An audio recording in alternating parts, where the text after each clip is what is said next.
So you just found the apartment that you love, the one of your dreams, perfect. We want to get that offer into the listing agent. So what is going to go into that? New York is unique in this respect because you do have to disclose what your financials look like, right? So that's going to be documented in the Real Estate Board of New York financial statement. So you'll want that. You'll also want to have the offer form put together, which I'll show you in a moment. You'll want to have your pre-approval handy. And then on top of that, when you are submitting, especially to a co-op, maybe condos as well, you'll want to have a brief bio about yourself, just so that the seller understands that you'd be able and capable of passing a co-op board. Okay, I think the idea behind that is they want to contextualize what they're going to see in a board package. Are you a 1099 freelancer who has unpredictable income that's super difficult to quantify? Or are you an attorney that's a W-2 making $150,000 or $200,000 a year?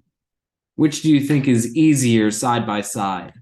Another thing that's probably going to be pointed out by virtue of that bio is, again, in that same context of what you do professionally, are you a drummer? I think that would probably create a bit of a problem for an apartment building. I think a co-op board eventually will say, why do we want somebody practicing their drums in my apartment? I'm the co-op board president. This person's going to be my neighbor? No, thank you.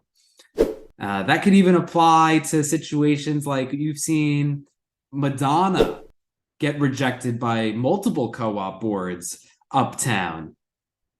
Does a building really want paparazzi standing outside all day waiting for Madonna to come and go from the building? So that type of context, I think for most people is very easy to lay out across a few sentences that just basically says, hey, I'm here. I'm interested in living in the apartment like a normal person. Hope that's okay. And usually it should be. So you want to put all these documents together in an email to the listing agent. And I just want to do a refresher here and give some additional context of what type of information I like to submit on these types of offers.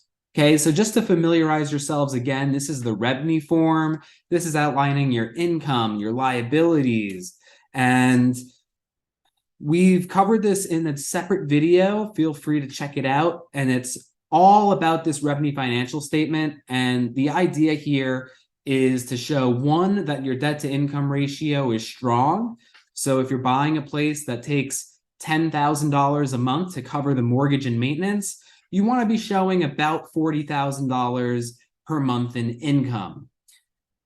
Same with the post-closing liquidity. You'll want to show at least a few years of post-closing liquidity, of course, depending on the purchase price and the board, and what's getting counted in that excludes your retirement savings. So this is one document that you'll definitely want to have when you're submitting. Another is over here, and this is your offer form.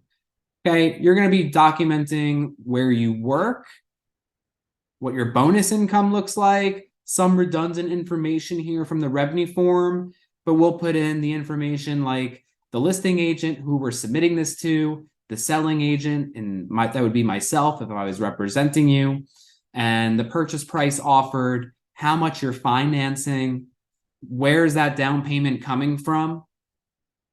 Okay, I think in a lot of instances it's obvious because you have a high enough cash in banks, but sometimes it's from a gift from a family member.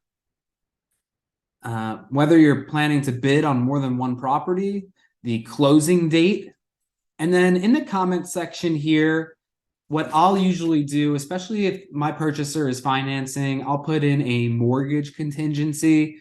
Right? Let's make sure that you are qualifying for that mortgage in order to continue moving ahead. So if for some reason you do not obtain a mortgage, like if you lost your job in 2 weeks, right? We just had the Meta layoffs. I bet no one was expecting that. Then you'll be able to pull out of the contract. So that's one protection that, especially in a softer market like what we're in right now at the end of 2022, definitely want to have that for my buyers, unless they are just so overwhelmingly qualified that they're willing to waive that mortgage contingency. Another item I'll put in this comment section is the right to an inspection. And a lot of people don't actually use an inspection for apartments because the building systems are usually covered by so many apartments that your exposure is limited. But I like for my buyers to at least have that opportunity to have an inspector come, test out the HVAC units. In a lot of instances, those can be outdated and on their last leg. So at a minimum, you'll be able to just understand what maintenance issues may be coming up by the time you close. On occasion, because everything's supposed to be delivered in working order, if we find something that's not working, maybe you can obtain a credit, which I've done that a few times, and it definitely covers more than the expense of that inspection, which could be $700 to $800. So those are just a few of the items that I would include in an offer here in New York City. And what that's doing is communicating to the seller all the information that they need that says to their seller and between seller and listing agent, this guy is qualified, or gal. This person will be able to pass the board readily, and we can actually actively negotiate this deal because we have a good amount of confidence that they're going to pass a co-op board. So brokers need to get ahead of this because that process for applying to a board is so invasive. We're talking hundreds of pages of documentation, full tax returns from the last couple of years, recent bank statements from the last few months across all of your different statements and accounts, providing all that verification. So being able to submit this and allow the listing agent and the seller to review it and be confident in proceeding ahead is going to, one, make them confident that you could pass the board, but two, it communicates you're working with a broker that understands how this process works.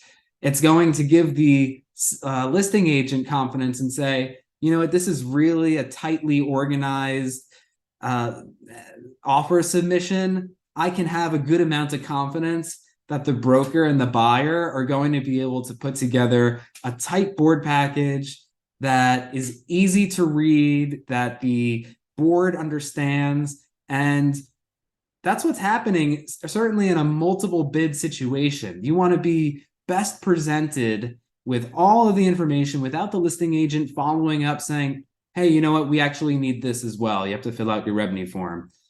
Okay, I've heard this on so many occasions from listing agents. Yeah, we have an offer, but the buyer just doesn't want to submit a revenue form.